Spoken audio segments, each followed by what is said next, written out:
Salut toi!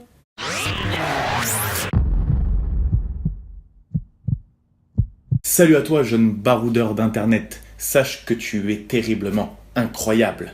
Oui, tu es incroyable et tu sais pourquoi?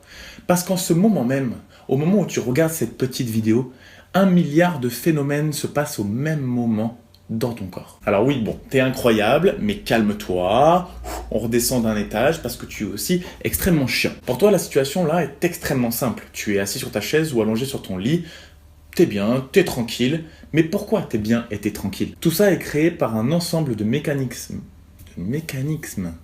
Un ensemble de mécanismes organiques complexes qui se réalisent en ce moment même pour créer un équilibre en toi. Cet équilibre s'appelle l'homéostasie.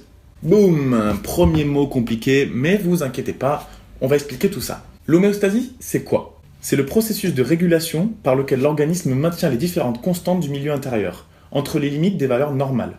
En gros, il conserve un état d'équilibre. Si cette homéostasie est maintenue, tout va bien.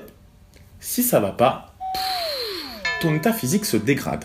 Alors très bien, ton corps est composé d'une structure dans laquelle se passent des choses. La structure, on appelle ça l'anatomie. C'est l'étude des structures et des relations entre les parties du corps humain. Ces structures interagissent entre elles et maintiennent l'homéostasie.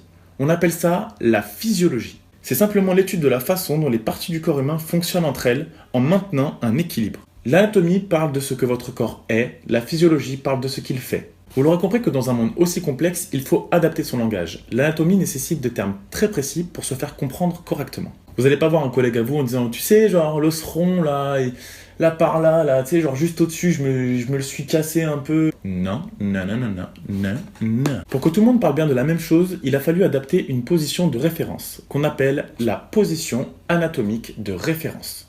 Il s'agit d'un sujet debout, dans une position tout à fait normale, avec la paume des mains orientée vers l'avant. Maintenant, imaginez que je découpe cette personne.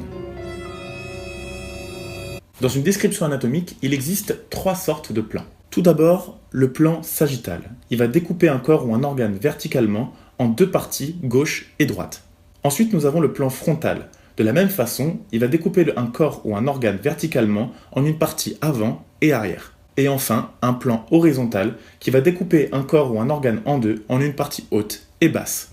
Ensuite, oui, je sais, il y a pas mal de termes.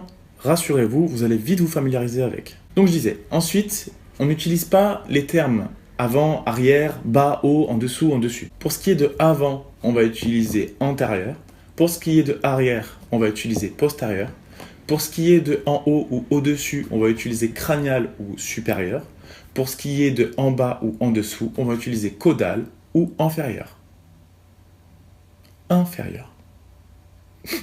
À titre d'exemple, ton nez est dans la partie antérieure de ta tête, alors que tes cervicales sont dans la partie postérieure. Ces termes vont permettre de créer une relation topographique entre les organes. Pour ce qui est de crânial et caudal, le sternum va être crânial par rapport à l'estomac, car il est au-dessus. Le fémur va être caudal par rapport au bassin, car il est en dessous. Maintenant, reprenons la position anatomique de référence.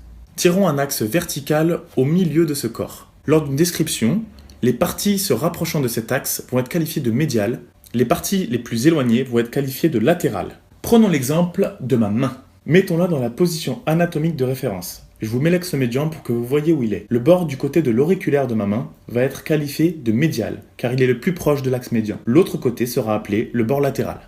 Les termes proximal et distal vont être des éléments de description topographique supplémentaires. Ils vont nous permettre de savoir quelle partie est la plus éloignée ou la plus proche de notre point de référence. Un petit exemple? Allez, qu'est-ce que je vais prendre? La main. Les phalanges les plus proches du poignet vont s'appeler les phalanges proximales. Les deuxièmes vont s'appeler les phalanges intermédiaires, inexistantes pour le pouce qui n'en possède que 2. Les phalanges les plus éloignées du poignet vont être appelées les phalanges distales. Boum! Avec ça, vous êtes capable de décrire n'importe quoi dans le corps. On vérifie ça? Allez, interro surprise. Le but de l'exercice va être de retrouver l'organe que je vous décris. Je ne vais pas vous dire ce que c'est, mais je vais décrire sa situation topographique. Prêt? C'est parti. Cet organe est caudal par rapport à la tête. Il est antérieur à la colonne vertébrale, postérieur au sternum. Il est supérieur au genou. plus médial que les poumons. Alors, trouvé? Alors mets la réponse en commentaire et je te dirai la prochaine fois si tu as réussi ou pas. En attendant, merci de m'avoir regardé. On se retrouve une prochaine fois pour une vidéo un peu plus cool, plus tranquille, où je vais expliquer des choses sur l'alimentation, le sport, les styles de vie. Comme ça, il y en aura pour tout le monde. Même pour toi là-bas. Ouais, je te vois là. Avec ta viande sans gluten là. Ça ouais.